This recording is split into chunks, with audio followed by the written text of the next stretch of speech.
You're in your office. It's been a really busy day, and all you've been doing is looking at spreadsheets for hours on end. Oh, yeah, the data is just everywhere. You're overwhelmed. There's so much going on. Just don't know where to look. And that's when I tell you to stop. There is an easier way and a better way to handle and manage all of the data. It's called Airtable. And if you haven't heard about it yet, now's the time to go check it out. I'll put a link in the description. So, what can Airtable do? Well, Airtable basically looks and feels like a spreadsheet, but it's actually a lot stronger than that. It is growing stronger by the day. And if you haven't checked it out, you really need to get out of your rut and look at it now. It will be so simple to use. The second I started using Airtable, I was hooked. There was so much that I could do with it. It was just incredible that I hadn't heard of it beforehand. See, today what we're going to do is we're going to cover a few tips and tricks on what makes Airtable so much better than regular spreadsheets. One of the key features that Airtable has is using formulas. Now, if you've worked with spreadsheets, you probably think, oh, formulas are like, they're so easy. Sure, formulas work really well in Excel or in Google Sheets if you're looking at relative information and one in relation to another and how to manipulate basic data. But the thing about the formulas in Airtable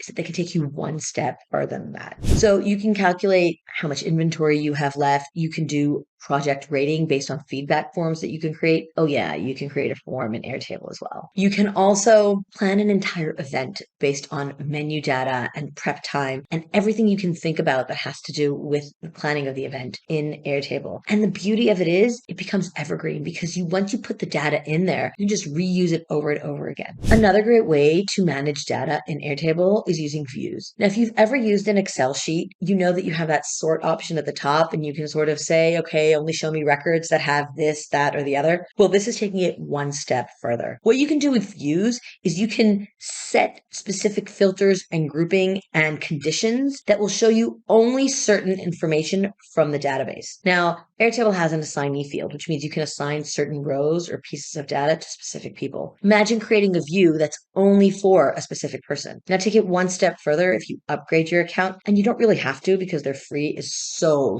powerful. But if you want to take it one step further, upgrade your account and you can have views that only certain people can access. So you have the general view that not everyone can access, but then you have a specific view for your employee or your sister's cousin aunt who's actually doing the floral arrangement and you only want information that's relevant to her in there. So you can have a view that's specific for her. Another great way to use views is to sort by months. So you can only see data that's relevant to a specific month or see the data in a different formatting. So rather than grouped by the assignee, it would be grouped by month. There's so much that you can do with views. You have a calendar view so you can see what your social planning is for the next upcoming month or, your tasks or whatever it is you have to do in the calendar. Just set a start date and an end date. It'll push it all from there. It's actually really cool. It can show you your inventory. It can show you your social marketing schedule. It's a powerful tool overall, and you can do so much with it just from the views themselves. But I think what drives Airtable one step even further away from the regular data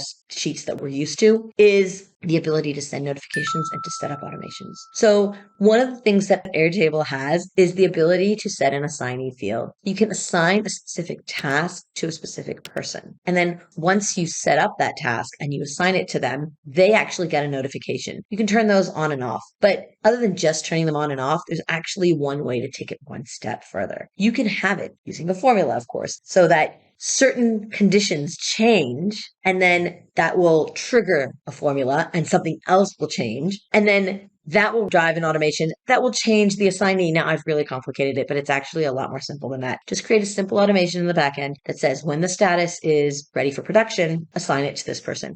That's how I use this for my YouTube clips. See, I have an idea. I put it into Airtable. It goes to the thumbnail creation. Once we have the ideation complete and we have the thumbnail complete, it goes to writing the script. Once we have the script, it goes to recording. Once it's done recording, it goes to post-production. At every step of the way, it's automated. There are automations that change the status, and there are automations that change the assignees. And then there are automations that send an email to the assignee with a lot more information and instructions that we can actually put in. So, Airtable is a really powerful tool, even if you're just creating YouTube videos. Now, these are just a few of the ways that you can use Airtable to enhance your workflow. But taking it one step further, you can actually put your entire customer experience into Airtable. From the minute you start, somebody reaches out and wants to connect with you and all the way until you onboard them as a client. Guess what? I've got that clip right here for you. Make sure to check it out.